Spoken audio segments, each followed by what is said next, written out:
बेटे हैं जो हम कंधे से कंधा मिलाकर रहे हैं रात और दिन। भाई गमी में, शादी में, खुशी में, दुखी में हम इकट्ठे रहे। हाँ, देहात में जो असल इंडिया है, असली भारत है, जो असली भारत है, चौचरण सिंह ने कहा था कि असली भारत देहात में बसता है, गांव में बसता है, और शहरों में तो इंडिया है।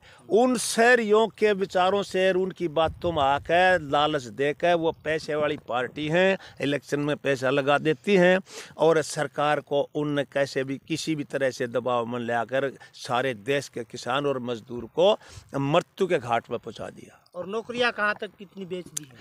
ऐसा है, इन्होंने वादा किया था कि भाई इतने करोड़, हम 2 करोड़, 2.5 करोड़, 2 करोड़ जो है ना हमें रोजगार देंगे। अरे रोजगार तो इन्हें छीन लिए, रेल बेच दी। अब वो मन मर्जी का किराया लगावेगी जो पूंजीपति पार्टी है, जिसके पास रेल चली गई। जहाज बेच दिए, एयरपोर्ट बेच दी। हमारी जो है ना हरियाणा के अंदर सारी की सारी रोडवेज को जो है ना ये बंद करने जा रही है। रोजगार तो छीन लिए, देंगे कहाँ से? ये महंगाई कहाँ तक बढ़ गई?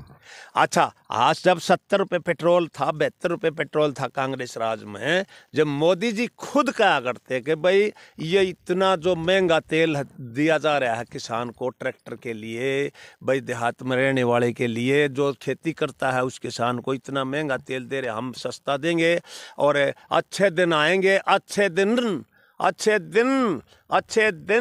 आने वाले हैं। वो ये अच्छे दिन आए, ये अच्छे दिन आए लास्ट में। सर आपका क्या कहना है? मेरा कहना है जो सरकार से एक व्यक्ति ने कानून लागू करे हैं उनको वापिस लिया जाए और स्वामीनाथन की रिपोर्ट जो वादा कराया था सरकार ने वो लागू करी जाए और जो हमारे किसान भाई कैदों में रख के जेलों में उनको छोड़ा जाए और MSP का जो सरकारी मूल्य है वो स्थापित किया जाए। कानूनी जमा पहनाया जाए, उसको कानून दिया जाए, कानूनी जमा पहनाया जाए MSP पे, और ये तीनों कानून वापस लिए जाए। जैसे सरकार कह रही है एक बार इन कानूनों को किसान बरत के देख ले, अगर उनमें कोई नुकसान हुआ तो हम बदलने के लिए तैयार हैं, उसमें बदलाव करने। तो भाई ये कानून तो पहले बिहार में लागू हो चुके, वहाँ का किसान कहाँ तक कितना खुशहाल है? बिल्कुल खत्म है। नहीं, खुश नहीं है वो रेट तो कुछ है और वहाँ की फसल किसी भाव बिकती है। हाँ, जैसे 2200 रुपये मक्का था, वो के नाम है वहाँ 18, 1850 का कितना रेट बढ़ा, वो जो है ना NSP का, वहाँ 1200, 1150, 1200 मक्का बिकता है। बाजरे की कीमत है 2200, 2000 रुपये फिक्स रेट वहाँ का न्यूनतम समर्थन मूल्य। वहाँ बाजरा बिकता है किसी भाव में 1200, 1800, 1200, 1250 बाजरा बिकता है राजस्थान में। मैं कल इलेक्शन के टाइम में चाहे वो दुष्यंत हो, चाहे वो वीरेंद्र हो, वो ये कहते हैं हम किसानों के मसीहा, किसानों के पुत्र हैं, किसानों से हम जुड़ रहे हैं। लेकिन आज वो कोई किसानों के साथ नहीं ऐसा है जी। ये तो कोई भी हो नेता का अपना स्वार्थ है, किसान का ध्यान कोई नेता नहीं करता। एक बार बन जाओ, जीत कर चला जाओ और चंडीगढ़ जाते ही उसका दिमाग बदल जाए। कोई किसानों का नेता नहीं, कोई किसानों का मसीहा नहीं। मैं एक बात कही थी, मैं छोटू राम विचार मंच का सदस्य था और हमारे सांसद महोदय आए हुए थे राजीव गांधी कॉलेज में उचाणा। तो उस छोटू राम के मंच के विचारों से वो हमें 2 बातें रखी। मगर भाई 76 में जो पुराने भाव है 76 रुपये क्विंटल था और 90 पैसे लीटर डीजल का भाव था। मैं उस सांसद महोदय को बताया, 1 मिनट भाई, वो साथ में बैठे थे मंच पे और मैं बोल रहा था, लोग कार्यकर्ता छोटू राम विचार मंच के और भी काफ़ी थे। तो मगर भाई ये जो कानून बना दिए, ये तो ऐसे बना दिए किसान दोबारा जो गुलाम भारत में जो छोटू राम ने जो किसान और मजदूर को छुड़ाया था, उस शिकंजे से, साहूकार के शिकंजे से छुड़ाया था, और इस मोदी ने तो फिर वही काम कर दिया, साहूकार के शिकंजे में फंसा दिया हमारा किसान मजदूर। ये तो आजाद देश के गुलाम हो जाएंगे अपन। तो हमारे नेताओं ने जो ये आपने सवाल पूछा कि भाई ये किसानों के मसीहा बताते हैं अपने आप को, अरे गुलाम भारत में किसानों का मसीहा तो चौधरी छोटू राम था, जिन्होंने गुलाम भारत में अंग्रेज ब्रिटिश शासन में किसान और मजदूर को आज़ाद कराया साहूकार के संगुल से, वो था किसान मसीहा। ये कहाँ के किसान मसीहा हैं? वो सुन लो, हमारे सांसद महोदय ब्रजेंद्र जी ने, जो हिसार लोकसभा से सांसद हैं, उन्होंने अपने स्पीच में कहा, मका भाई ट्रैक्टर के भाव क्या हो गए, गेहूं के भाव क्या हो गए, तेल के भाव क्या हो गए, उसकी तुलना तो कर दो, तुलना तो करो। बिल्कुल 82 गुना तो डीजल का भाव बढ़ गया और 24 गुना उस डीजल के भाव के बराबर हमारा अनाज बढ़ा। अनाज को 2000 क्यों करो, 1900 क्यों करो, तुम 1000 कर दो, 1000 कर दो। सही बात। गरीब को भी फायदा होगा और उस बढ़ी हुई महंगाई को नीचे ले आओ, और सर संतुलन करो। शिक्षा का स्तर कहाँ तक पहुँच गया? एक मिनट, मेरा एक सवाल, आपका उत्तर, मेरा प्रश्न आपके प्रश्न का पूरा नहीं हुआ। तो सांसद महोदय ने फिर अपनी स्पीच में कहा कि छोटूराम ने क्या किया था? छोटूराम ने यही तो किया था जो मोदी जी ने किया है। अरे छोटूराम ने ये कहाँ किया था? कहाँ का मसीहा माने हमारे नेताओं को? किसानों और मजदूरों का मसीहा था चौधरी छोटूराम थे। ये दुष्यंत और ये बाकी दो मेरे से क्यों, आपको सारा पता है, सारी पब्लिक को जानकारी मिल गई। 74 साल की आज़ादी में, 73 साल की आज़ादी में गुलाम भारत में चोरी छोटूराम कर गए। किसानों की और साहूकार से वो छुटवा कर पीछा छुड़वाया मजदूर किसान का, और ये मोदी जी ने वापस वहीं फंसा दिए। 73 साल की सरकार के कारनामे देख कर कांग्रेस पार्टी के, इसीलिए तो भाजपा सरकार बदली थी इस देश में, कांग्रेस के कारनामे देख के तो। हाँ, और फिर आप सवाल पूछ रहे हो कि भाई ये कहते हैं किसानों के मसीहा हैं, ये बताओ कहाँ से मसीहा हो गए? एक बात, आपका एक सवाल आया कि मोदी जी ये कह रहे हैं भाई इस कानून को बरत कर देखो। वो जो हमारे इतने बड़े जो वकील हैं सुप्रीम कोर्ट, हाई कोर्टों के, उन्होंने ये क्या कानून पढ़ा नहीं है? आज वो सुप्रीम कोर्ट के वकील भूपेंद्र मान ने इस्तीफा क्यों दिया सुप्रीम कोर्ट की बनाई 4 सदस्यीय समिति से? वो इसीलिए दिया कि ये काले कानून किसान को मार देंगे। मैं इस कमेटी में नहीं रहना चाहता। एक बात, इतने बड़े लोग जो सुप्रीम कोर्ट के नियुक्ति की हुई वो गलत बता कर इस्तीफा देते हैं सुप्रीम कोर्ट की समिति से, बनाई हुई समिति से, क्या वो मोदी जी उनका जवाब क्यों नहीं देते? भाई एक लाइन बता दो मोदी जी, भाई ये सही है, यहाँ से ऐसा होगा। अरे एमएसपी तो गारंटी देता नहीं। अरे नु कहा किसान ने बरत के देखो, ये कहा था 22 में हम वो कर देंगे दोगुनी आय। एक लाइन तो बता दो बजट में, जो ये फरवरी के उसमें संसद में पेश करे है बजट है हमारे वित्त मंत्री महोदया ने, जो मैडम निर्मला वो हैं अपनी सीतारमण, एक भी तो लाइन बता दो ना उन्होंने। ये मोदी जी अग भाई 22 में दुगनी आय हो जाएगी, 22 तक तो बजट पेश कर लिया इनने 1 साल का, तो कहाँ से होगी दोगुनी आय? ये तो बताओ ना। किसान इतना पागल नहीं, मैं हूँ गलत हूँ भाई, और 10 आदमियों ने और बखा लूँगा, 1000 न बखा लूँगा, 2000 न बखा लूँगा, क्या यह सारा भारत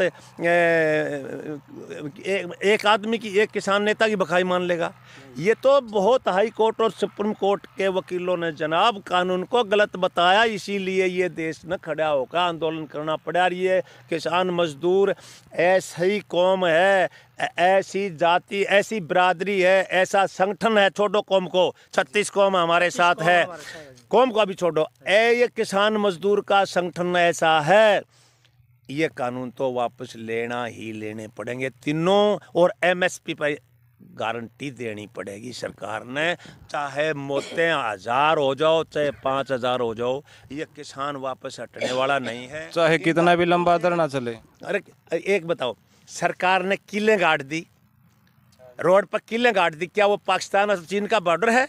इतने वो तो वहाँ उनके बॉर्डर पे भी नहीं जी, इतना तो बॉर्डर पर भी नहीं करा सरकार, और फिर वो पाड़ दी। ये कहाँ के अंदाजे हैं, कहाँ की समझदारी है, कहाँ की बुद्धिजीवी है ये सरकार? स्वतंत्र भारत में अपना हक बोलने के लिए भी, स्वतंत्र भारत में अपना हक बोलने के लिए, अपने हक पर अपना हक जताने के लिए, हक मांगने के लिए हर आदमी स्वतंत्र है, लेकिन वो रोक रहे हैं उसको, और वो रोक रहे हैं, वो दबाया जा रहा है किसान की आवाज को। किसान की आवाज नहीं दबने वाली, ये दिमाग से निकाल देना चाहिए। मैं जयपुर था परसों, वहाँ राजस्थान में 30,000 ट्रैक्टरों का रोड मार्च कराया है राजस्थान के किसान। ये कह रहे हैं मुट्ठी भर किसान हरियाणा पंजाब के हैं, बंगलुरु में, चेन्नई में, तमिलनाडु में, बहुत आंदोलन करे हैं वहाँ के किसानों ने, और वो आए हुए भी हैं। शाम को मैं खबर सुन रहा था, एक तो वो तमिलनाडु से आया हुआ था। जो कंडेला महापंचायत हुई थी यहाँ राकेश टिकैत जी आए हुए थे, तो वहाँ गए थे आप क्या? नहीं, मैं वहाँ नहीं था, मैं बाहर गया था जयपुर। कोई जानकारी मिली हो वहाँ? जानकारी मिली है, वो कह गए भाई शांति से आंदोलन। मैंने पूछे हैं हमारे दोस्त, हमारे भाई, किसान भाई, मजदूर भाई जो मिले मेरे को, उन्होंने ये कहा कि भाई खटखड़ाए थे और कंडेला में आए थे। उन्होंने ये कहा टिकैत जी ने कि भाई शांति से आंदोलन चलाओ, शांति का आंदोलन लंबा चलेगा। सत्याग्रह जो गांधी जी ने करे थे, आंदोलन गलत नहीं होते। अंग्रेज शासन में भी गांधी जी ने आंदोलन करे हैं, और आंदोलन से ही जब इस देश का किसान और मजदूर और जवान और किसान अंग्रेज को भगा सकता है और अंग्रेज से अपने हक छीन सकता है, तो ये तो अपने हैं, ये तो अपने ही देश कहाँ तक मारेंगे ये गोली। और अब बात कर लेते थे शिक्षा सत्र की। शिक्षा सत्र देख लो, कोरोना काल में स्कूलें बंद कर शिक्षा सत्र देख लो आप। कोरोना काल में हम एक बात से दुखी थे, कांग्रेस पार्टी से दुखी थे। हाँ जी, दुखी क्यों थे? ना तो कोर्टों में पूरे जजों की नियुक्ति 30-30 साल, 25-25, 40-40 साल मुकदमे बीत जाते हैं, उम्र चली जाती है आदमी की। एक बात। हाँ जी, ना स्कूलों में अध्यापक पूरे, हाँ जी, कहीं भी सब जगह खाली हैं, पूरी सीटें स्कूलों में नहीं है शिक्षा के लिए। शिक्षा स्तर पर भी इतना घटिया काम आज तक फिर ये भी नहीं कर पाए, 6 साल हो गए। ना जजों की नियुक्ति कर पाए जो कि कोर्टों में खाली हैं जजों की सीटें, ना अध्यापक की सीटें भर पाए स्कूलों में। शिक्षा का सत्र कह रहे हैं ये हम बढ़ाएंगे, क्या बढ़ाएंगे जब टीचर ही नहीं स्कूलों में लगा सकते। अच्छा, क्लरिकल स्टाफ न देख लो, कहीं पूरा नहीं।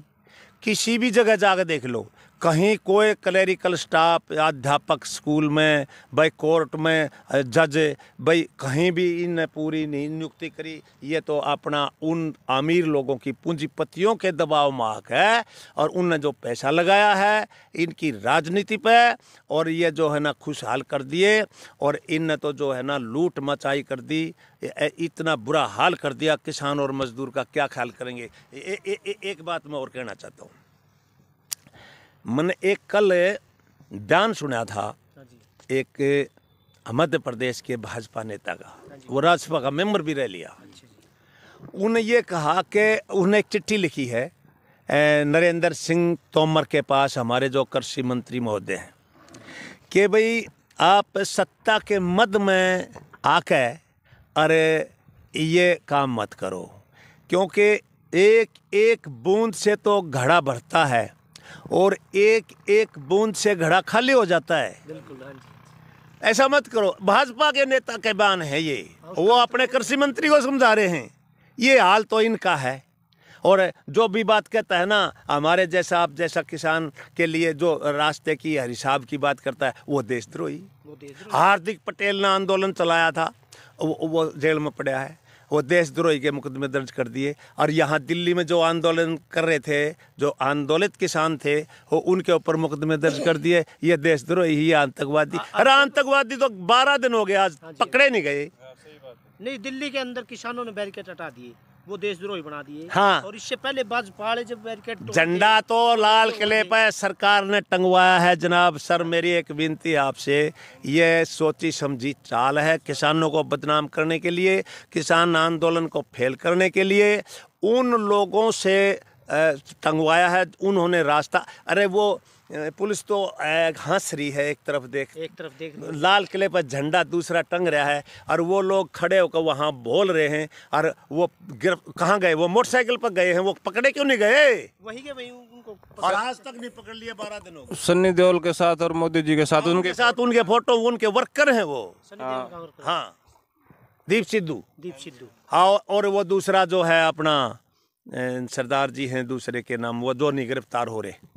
हरियाणा के मुख्यमंत्री खट्टर साहब को कुछ संदेश देना चाहेंगे आप चैनल? भाई मैं तो चैनल के माध्यम से देखो अपने खट्टर साहब को संदेश ये देना चाहूँगा, भाई सरकार है, राजा हैं वो आज, और भाई हमारे माननीय भी हैं, मोदी जी भी हमारे माननीय हैं, खट्टर साहब भी माननीय हैं। मैं इज्जत करता हूँ खट्टर साहब की। भाई ये ऐसा नहीं होना चाहिए। देखो किसान और मजदूर के लिए, किसानों और मजदूरों ने ये मत समझा जाए कि भाई हम शहर की पार्टी, शहर के वोटों से हम सरकार में आ गए। बना लेंगे। भाई देहात में जो असल भारत है वो देहात में, गांव में बसता है, और गांव के लोगों ने वोट दिए हैं, और गांव के मजदूर ने, किसान ने एकजुट होकर वोट डाल के भाजपा सरकार बनाई थी। मेरा खट्टर साहब से निवेदन है, हाथ जोड़कर रिक्वेस्ट है मेरी, थोड़ा सा एक राजा की समझ में नहीं आवे तो सलाहकार सलाह दे दिया करे। भाई मैं खट्टर साहब से निवेदन करता हूँ, भाई खट्टर साहब अपने हमारे प्रधानमंत्री जी को समझाएं, और ये जो है ना आंदोलन लंबा ना चले, और इस जो है ना मांगों को पूरा करें, किसानों की, मजदूरों की मांग को पूरा करें। नहीं तो जो है ना आगे आंदोलन चलेगा, लोग काफ़ी मर चुके और भी मरेंगे। इसका समय भी है सर आंदोलन का? नहीं, आंदोलन का अब तक तो देखो 2 अक्टूबर का है, अक्टूबर तक चलेगा ये, और उसमें फिर अगर सरकार नहीं मानेगी तो एक्सटेंड हो जाएगा, आगे लंबा चलेगा। हाँ, आगे लंबा जाने के लिए एक्सटेंड किया जाएगा ये। ठीक है जी, धन्यवाद। तो आपने इस्तेमान मलिक जी के विचार सुने, और सभी दर्शकों से अनुरोध है हमारी वीडियो पसंद आए तो इसे लाइक, शेयर और सब्सक्राइब जरूर करें। धन्यवाद।